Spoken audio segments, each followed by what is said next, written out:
Hello guys, hello all of you. हम NCERT class 11 की computer science कर रहे हैं जिसका नाम है first chapter computer system. First chapter काफ़ी बड़ा था इसलिए इसके कई पार्ट बन गए हैं। फर्स्ट चैप्टर में हमने इससे पहले क्या क्या देख लिया था, चलिए इसका थोड़ा सा ओवरव्यू ले लेते हैं। और आज हम इसका क्या करने वाले हैं, हमने आपके कंप्यूटर सिस्टम में CPU के बारे में पढ़ लिया था, इंट्रोडक्शन टू कंप्यूटर पढ़ लिया था, इनपुट आउटपुट डिवाइसेस क्या होती हैं उन्हें देख लिया था, और आपकी जो भी जनरेशन कंप्यूटर की हैं उन्हें देखा था। इवोल्यूशन ऑफ कंप्यूटर, कंप्यूटर की जर्नी कहाँ से स्टार्ट हुई थी, आज हम कहाँ पहुँच चुके हैं। वॉन न्यूमैन का आर्किटेक्चर हमने देख लिया था। उसके बाद में measurement of unit, measurement unit हमने देखी थी कंप्यूटर सिस्टम की। टाइप ऑफ मेमोरी, मेमोरी क्या क्या होती है। आपकी दो तरह की मेमोरी थी, प्राइमरी मेमोरी और सेकेंडरी मेमोरी। प्राइमरी मेमोरी में आपकी रैम रोम और रजिस्टर थे, कैश मेमोरी थी। और आपकी सेकेंडरी मेमोरी में आपकी hard disk, DVD, CD, DVD, pen drive और एसएसडी, ये सारे थे। डेटा ट्रांसफर बिटवीन मेमोरी और सीपीयू, मेमोरी और सीपीयू में डेटा कैसे ट्रांसफर होता है, ये बसेस के थ्रू होता है। कंट्रोल बस, एड्रेस बस और डेटा बस, ये तीन तरह की बसेस होती हैं। माइक्रो प्रोसेसर हमने देखा था जो सीपीयू को ही कहते हैं। माइक्रो प्रोसेसर की जर्नी क्या है, फर्स्ट जनरेशन से फिफ्थ जनरेशन तक हमने किस किस तरह के माइक्रो प्रोसेसर देखे हैं उनके बारे में हमने देखा था। माइक्रो कंट्रोलर क्या होता है, किस तरह से डेटा को कंट्रोल करने का काम किया जाता है। डेटा इन इंफॉर्मेशन क्या होती है, ये हम देख चुके थे। टाइप एंड डेटा और इसके टाइप क्या क्या होते हैं। स्ट्रक्चर डेटा हो सकता है आपका, अनस्ट्रक्चर्ड डेटा हो सकता है, सेमी स्ट्रक्चर्ड डेटा आपका हो सकता है। ये डेटा के टाइप हमने देखे थे। डेटा को किस तरह से कैप्चर किया जाता है, स्टोर हम कैसे करते हैं और रिट्राइव कैसे करते हैं। स्टोर किए हुए डेटा को फर्दर हम कैसे यूज कर सकते हैं। डेटा, अगर कोई डेटा डिलीट हो जाता है तो उसे हम वापस से रिकवर कैसे कर सकते हैं, कैसे हम वापस उसे प्राप्त कर सकते हैं। लास्ट वीडियो में हम सॉफ्टवेयर के बारे में पढ़ रहे थे, तो सॉफ्टवेयर में हमने क्या क्या देख लिया था, सॉफ्टवेयर की आवश्यकता क्या होती है, सिस्टम सॉफ्टवेयर क्या होते हैं, आपका ऑपरेटिंग सिस्टम क्या होते हैं, यूटिलिटी सॉफ्टवेयर क्या होते हैं, डिवाइस ड्राइवर क्या होते हैं, ये हम देख चुके थे। प्रोग्रामिंग टूल क्या क्या होते हैं इन्हें भी हमने देखा था। Classification of programming language, programming language की क्लासिफिकेशन को देखा था। लैंग्वेज और लैंग्वेज ट्रांसलेटर क्या होते हैं, यहाँ पे हम थे लास्ट में। चलिए स्टार्ट करते हैं। As a computer understand only machine language, जैसे कि हम जानते हैं जो कंप्यूटर हमारा है वो केवल मशीन लैंग्वेज को ही समझता है। Are translator is need to convert program written in assembly या high level language to machine. अब ट्रांसलेटर क्या काम करते हैं कि जो भी प्रोग्राम असेंबली लैंग्वेज में लिखे गए हैं या हाई लेवल लैंग्वेज में लिखे गए हैं उन्हें मशीन लैंग्वेज में कन्वर्ट करने का काम करता है। हमारा कोड हाई लेवल लैंग्वेज में हो सकता है जिसे सोर्स कोड कहा जाता है। लैंग्वेज ट्रांसलेटर बीच में काम करते हैं लैंग्वेज को ट्रांसलेट करने का। कोड इन मशीन लैंग्वेज, जो मशीन लैंग्वेज में कोड ट्रांसलेट होकर आता है उसे ऑब्जेक्ट कोड कहा जाता है। Program code written in assembly, जो प्रोग्राम कोड असेंबली में लिखा गया है या हाई लेवल लैंग्वेज में लिखा गया है उसे सोर्स कोड कहा जाता है। The source code is convert by the translator into machine understandable form, जो आपका ट्रांसलेटर होता है वो आपके सोर्स कोड को कन्वर्ट करता है जिस फॉर्म को मशीन समझ सके। As we have different type of computer language, जैसा कि हम जानते हैं कंप्यूटर की लैंग्वेज अलग अलग तरह की होती हैं। Different translator are need to convert source code to machine code, हमें अलग अलग ट्रांसलेटर की आवश्यकता होती है जो कि हमारे जो सोर्स कोड है उसे मशीन कोड में कन्वर्ट कर सके। The three type of translator, यहाँ पे तीन तरह के ट्रांसलेटर आपको बताए गए हैं। यूज इन कंप्यूटर सिस्टम, जो कि कंप्यूटर सिस्टम के द्वारा इस्तेमाल किए जाते हैं। पहला आपका असेंबलर है, दूसरा कंपाइलर है और तीसरा इंटरप्रेटर है। The translator use to convert the code written in assembly language to machine language called assembler, वो आपका ट्रांसलेटर जो कि आपके असेंबली कोड को मशीन कोड में कन्वर्ट करता है उसे क्या कहा जाता है, उसे असेंबलर कहा जाता है। Each assembler can understand a specific micro processor instruction set only the, hence the machine code is not portable. अब जो असेंबलर है जो समझ सकता है माइक्रो प्रोसेसर के इंस्ट्रक्शन को, सेट ओनली उन्हीं को, सभी जो कि आपका असेंबलर है वो पोर्टेबल नहीं होता है। Machine code is not portable. Assembler का जो मशीन कोड है वो पोर्टेबल नहीं है, क्योंकि ये इसका क्या मतलब हुआ कि आप जो आपका असेंबली लैंग्वेज में जो प्रोग्राम लिखे गए हैं असेंबलर के द्वारा उन्हें ट्रांसलेट किया गया है, उन्हें हम हर एक मशीन पे नहीं चला सकते। आप ये समझ सकते हैं। We also need to translator to convert code written in high level language या source code to machine understandable form machine code. अब वो ट्रांसलेटर जो कि हाई लेवल लैंग्वेज का जो सोर्स कोड है उसे मशीन अंडरस्टैंडेबल फॉर्म में या मशीन कोड में कन्वर्ट करे फॉर एग्जीक्यूटिंग बाय कंप्यूटर, और बाद में उसे कंप्यूटर द्वारा एग्जीक्यूट किया जाए। उसके लिए जो चाहिए वो आपको कंपाइलर हो सकता है। आपका compiler convert the source code, जो कंपाइलर आपका है वो कन्वर्ट करता है सोर्स कोड को into machine code. Source code को मशीन कोड में कन्वर्ट करने का काम कौन करता है? हाई लेवल लैंग्वेज के कंपाइलर करता है। जैसे C++ आपकी हो गई, इसके ये भी हाई लेवल लैंग्वेज है, इसे कन्वर्ट करके कंपाइलर मशीन लैंग्वेज में कन्वर्ट करता है, मशीन कोड में कन्वर्ट करता है। If the code follow all syntax rule of the language then it is execute by the computer once translate the compiler is not need. अब compiler क्या करता है कि पूरे आपके कोड को एक साथ ही क्या करता है? कंपाइल कर देता है, पूरे प्रोग्राम को एक साथ ये कन्वर्ट कर देता है और उसके बाद में एक साथ ये एग्जीक्यूट हो जाता है और एक साथ ही आपको बाद में सारी एरर दिखा देता है कि आपको कितनी एरर है। द इंटरप्रेटर क्या काम करता है? Interpreter line by line translate करने का काम करता है। The interpreter translate one line at a time instead of whole programme.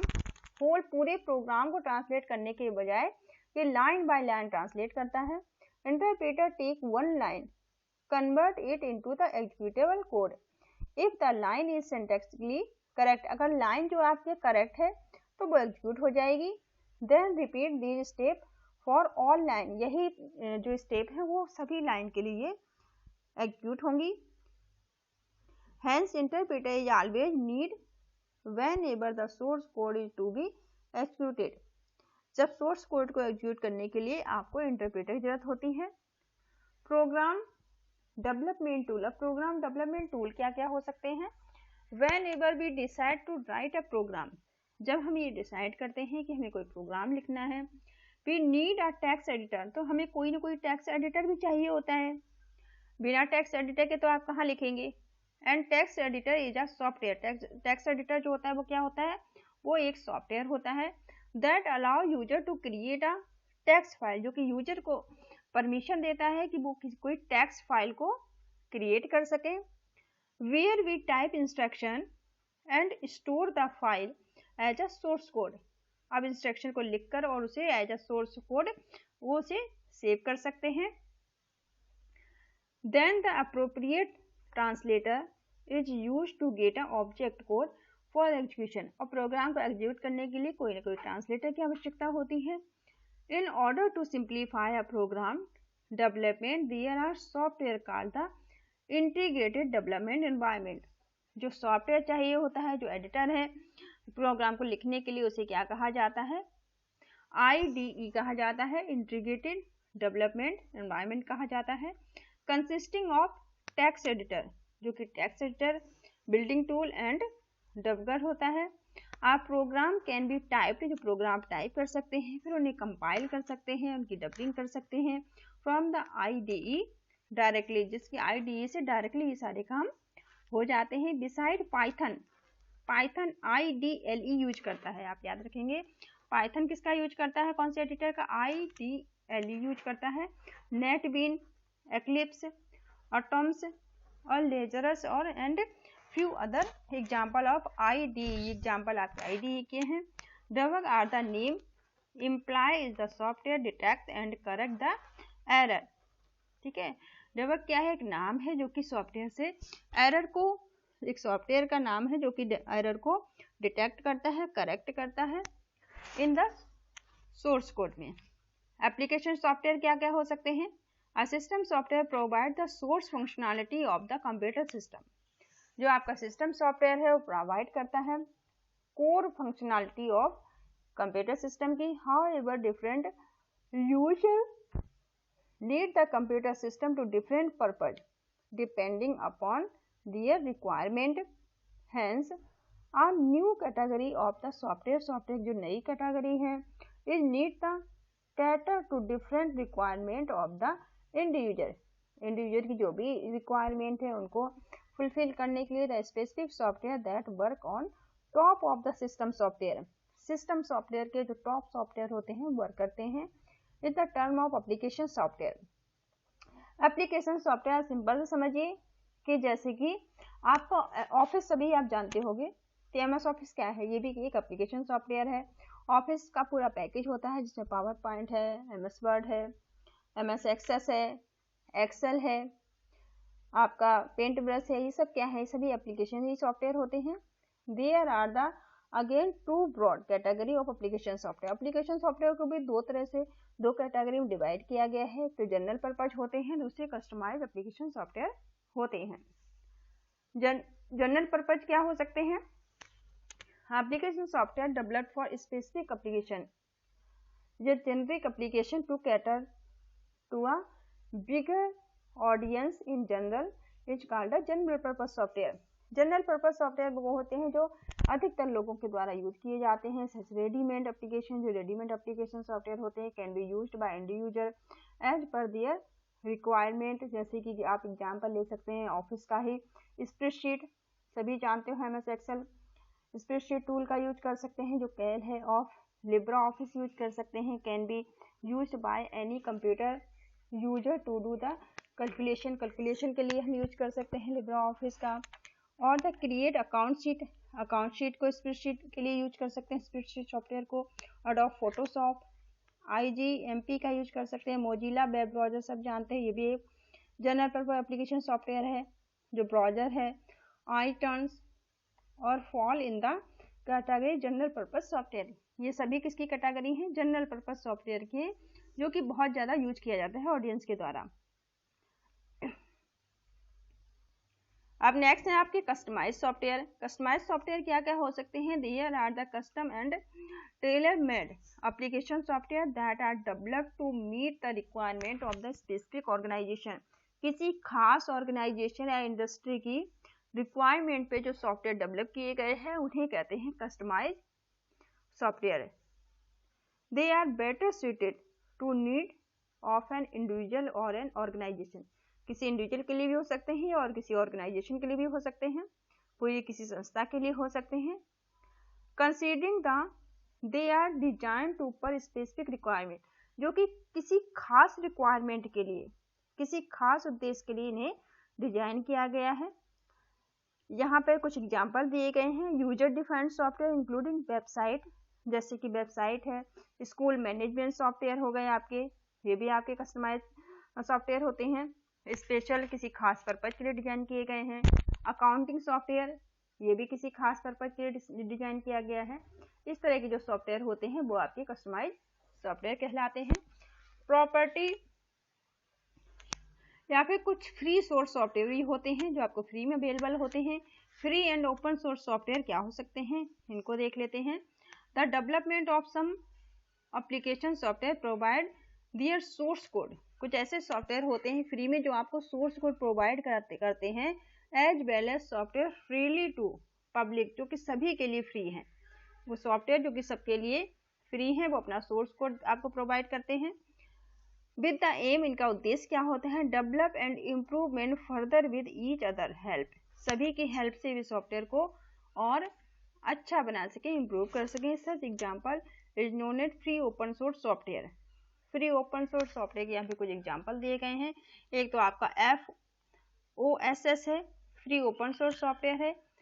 Example आपका ओपन सोर्स सॉफ्टवेयर जो आपका ऑपरेटिंग सिस्टम अबंतु है, अबंतु भी फ्री है, ये पूरी तरह से फ्री है सभी के लिए, ठीक है। एक्सेसिबल फॉर एनीवन, कोई भी से एक्सेस कर सकता है। With the required knowledge and improve the add new functionality, knowledge को इम्प्रूव करने के लिए, कुछ नई फंक्शनैलिटी के लिए इसका इस्तेमाल किया जा सकता है। इसी तरह से आपका पाइथन भी पूरी तरह से फ्री है, इसका सोर्स कोड भी पूरी तरह से फ्री है, लिब्रा ऑफिस भी फ्री है, ओपन ऑफिस भी फ्री है, मोजिला फायरफॉक्स फ्री है।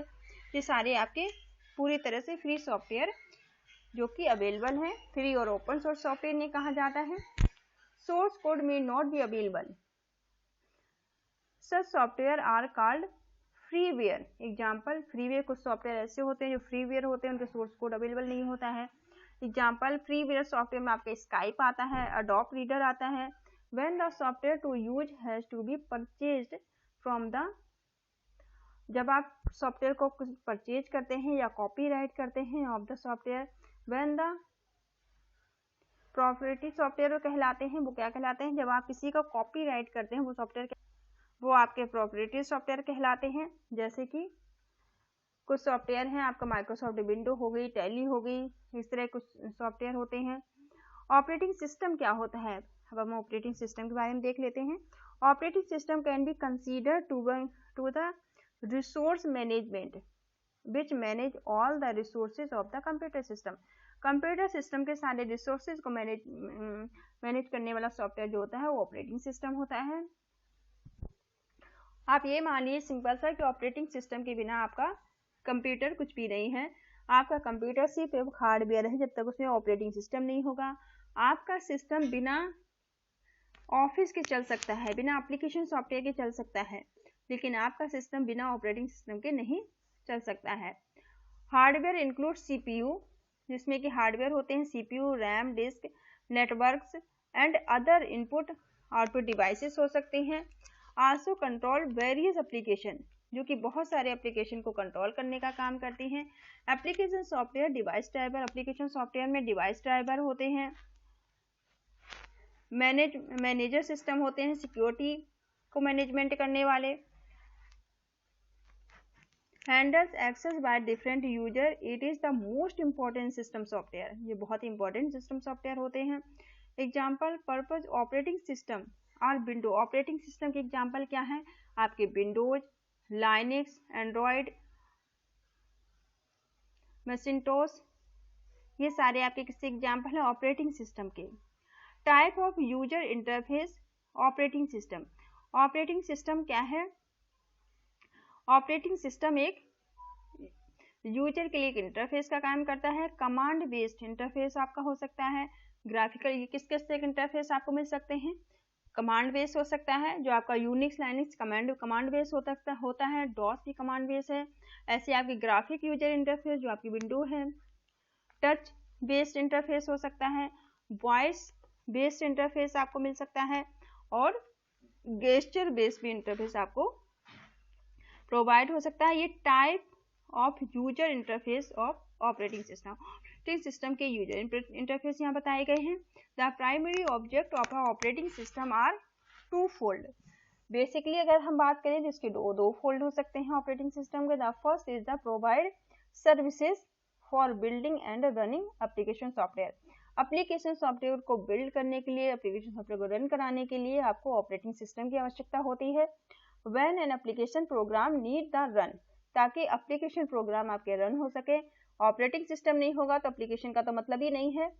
It is the operating system which load that program to memory and allocated it the CPU executable. और ये सीपीयू में लोड होता है, सीपीयू को एग्जीक्यूट करता है। When the multiple application program need to run the operating system decide order to execute. Second क्या हो सकता है? Second objective of an operating system. Operating system का कोई ऑब्जेक्टिव हो सकता है is the provide an interface, जो कि आपको इंटरफेस प्रोवाइड कराए the user through which the user can interact with the computer, जिससे कि कंप्यूटर के साथ एक यूजर इंटरैक्ट कर सके। The user interface the software component. User interface क्या होता है? एक सॉफ्टवेयर कंपोनेंट होता है which is the part of the operating system, जो ऑपरेटिंग सिस्टम का ही पार्ट है। And whose job is to take command and input from the user the operating system to process। इसका काम क्या होता है? इसका जॉब क्या होता है? टेक कमांड, कमांड को लेना, इनपुट फॉर्म में कमांड को लेना, इनपुट लेना, और वो यूजर से लेकर ऑपरेटिंग सिस्टम को प्रोसेस करने का काम ये करता है। Operating system user interface, operating system का जो यूजर इंटरफेस है, there are the different type of user interface हमने देखे हैं। यहाँ पे पिक्चर में एक आपको यहाँ पे दी गई है किस किस तरह के अलग अलग तरह के यूजर इंटरफेस हो सकते हैं। Each of this provide different functionality, सभी की फंक्शनलिटी अलग अलग होती है। सम कॉमनली यूज्ड इंटरफेस, कुछ कॉमन यूज होने वाले इंटरफेस हैं जैसे कि command based interface. Command based interface में क्या आता है आपके, जैसे लाइनक्स यूनिक्स सभी आते हैं। Command based interface required to user enter the command, जिसमें कि यूजर को कमांड इंटर करनी पड़ती है। ठीक है, कमांड बेस में आप कमांड इंटर करेंगे टू परफॉर्म डिफरेंट टास्क, अलग अलग काम कराने के लिए, लाइक क्रिएट करने के लिए, ओपन करने के लिए, एडिटिंग करने के लिए या फिर डिलीट फाइल करने के लिए, सबके लिए आपको कमांड की आवश्यकता होती है। The user has the remember the name of all the program and specific command which operating system support. अगर आपको कमांड नहीं याद है तो आप इसका इस्तेमाल नहीं कर सकते हैं, क्योंकि आपको सभी जो भी आप इससे टास्क परफॉर्म कराना चाहते हैं उसके लिए आपको कमांड याद होनी चाहिए। Input device used by the user, इनमें से कुछ primarily basic input devices use होती हैं। Command base interface is keyword, keyboard का आप इस्तेमाल कर सकते हैं, कमांड लिखने के लिए कीबोर्ड यूज होता है। Commonly based interface is often less interactive and usual allow the user to run single program at a time, ये यूजर को अलाउ करता है कि वो एक समय में एक ही प्रोग्राम रन कर सकता है। ठीक है, इसके कुछ एग्जाम्पल यहाँ पे दिए गए हैं ऑपरेटिंग सिस्टम के जो कमांड बेस्ड ऑपरेटिंग सिस्टम है, जैसे कि आपके MS DOS हो गया और यूनिक्स, ये पूरी तरह से कमांड बेस है, बिना कमांड के आप इन्हें नहीं यूज कर सकते हैं। जनरल कुछ ग्राफिकल यूजर इंटरफेस हैं, ठीक है, जो आप लोग जो कंप्यूटर यूज कर रहे हैं वो सब ग्राफिकल यूजर इंटरफेस है। Graphical user interface lets user run program, users program इसमें रन कर सकता है, गिव इंस्ट्रक्शन दे सकता है to a computer in the form of icon. जो कंप्यूटर आप अपने घर में देख रहे हैं या लैब में देख रहे हैं, आपने जो यूज कर रहे हैं आप इस समय, वो सारे क्या है, यूजर इंटरफेस कंप्यूटर है। Menu and other visual operation icon usually represent file program store on the computer and window represent running program at a user has launch through the operating system. Operating system के द्वारा जो आपको programme दिए गए हैं, icon आप use करते हैं, स्टार्ट करते हैं, ढेर सारी आपको आइकॉन मिल जाती हैं, आपके डेस्कटॉप पे आइकॉन मिल जाती हैं, जिस पे क्लिक करके आप इन्हें इस्तेमाल कर सकते हैं। Input device use interact with the graphical user interface में जो आपकी इनपुट करने के लिए डिवाइसेस यूज होती हैं वो आपके कीबोर्ड होते हैं, माउस होते हैं। ठीक है, और यहाँ पे एग्जाम्पल क्या क्या है ऑपरेटिंग सिस्टम के, जो कि ग्राफिकल यूजर इंटरफेस है, इसमें आपका माइक्रोसॉफ्ट विंडो है, उबंटू है, फेडरो है और मैकिन्टोश है। ये सारे क्या हैं, ये आपके ग्राफिकल यूजर इंटरफेस हैं। टच स्क्रीन डिवाइसेस भी हो सकती हैं। टच स्क्रीन डिवाइसेस जैसे आपका मोबाइल फोन, पीसी भी टच स्क्रीन आती हैं आपके, और लैपटॉप भी टच स्क्रीन आते हैं, आपके मोबाइल फोन भी टच स्क्रीन है, तो इन्हें देख लीजिए। टुडे स्मार्टफोन आप सभी जानते हैं कि टच स्क्रीन है, टैबलेट टच स्क्रीन है, and PC allow user to interact with system simply using touch करके इनपुट दे सकते हैं। टच स्क्रीन एग्जांपल आपके क्या हो सकते हैं, एंड्रॉयड हो सकता है, और आपके विंडो 8.1 जो है वो भी टच स्क्रीन के एग्जांपल है। विंडो 10 भी टच स्क्रीन में आ रहा है, और विंडोज 11 आ रहा है, वो भी आपको टच स्क्रीन में प्रोवाइड हो सकता है। ये सारे ऑपरेटिंग सिस्टम भी, स्मार्टफोन और टैबलेट तो पहले से ही टच स्क्रीन थे। चलिए, वॉइस बेस्ड इंटरफेस क्या हो सकता है। मॉडर्न कंप्यूटर, जो आज के मॉडर्न कंप्यूटर हैं, have been design to address the need to all type of user including people and with the specific need and people who want to interact with computer or smartphone while doing some other task। आप computer के साथ या आपके smartphone इनके साथ, और आप कोई भी टास्क आप वॉइस बेस्ड इंटरफेस से भी कर सकते हैं। आप बोल के, जैसे कि आपका गूगल है, गूगल एजेंट है, उसे बोल के आप कोई चीज बताते हैं तो वो लिख कर आपको दे देता है, सर्च करके दे देता है। इस तरह से who can not use the input device like the mouse, keyboard and touch screen. जो आपके इसमें इनपुट डिवाइस, आपको कीबोर्ड की या माउस की आवश्यकता नहीं होती है। जो touch screen modern operating system है।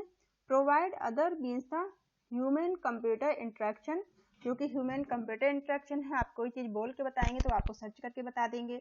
वॉइस बेस्ड कमांड आप दे सकते हैं। User today can use voice based command to make a computer work in desired way. Computer से वर्क कराने के लिए आप वॉइस बेस्ड कमांड दे सकते हैं कंप्यूटर को, जिसके एग्जाम्पल यहाँ पे दिए गए हैं कुछ आपको। जैसे कि आपको गूगल है, ठीक है, गूगल को आप कुछ बोलते हैं वो आपको टाइप करके दे देता है। माइक्रोसॉफ्ट विंडो 10 भी इसका एग्जाम्पल है।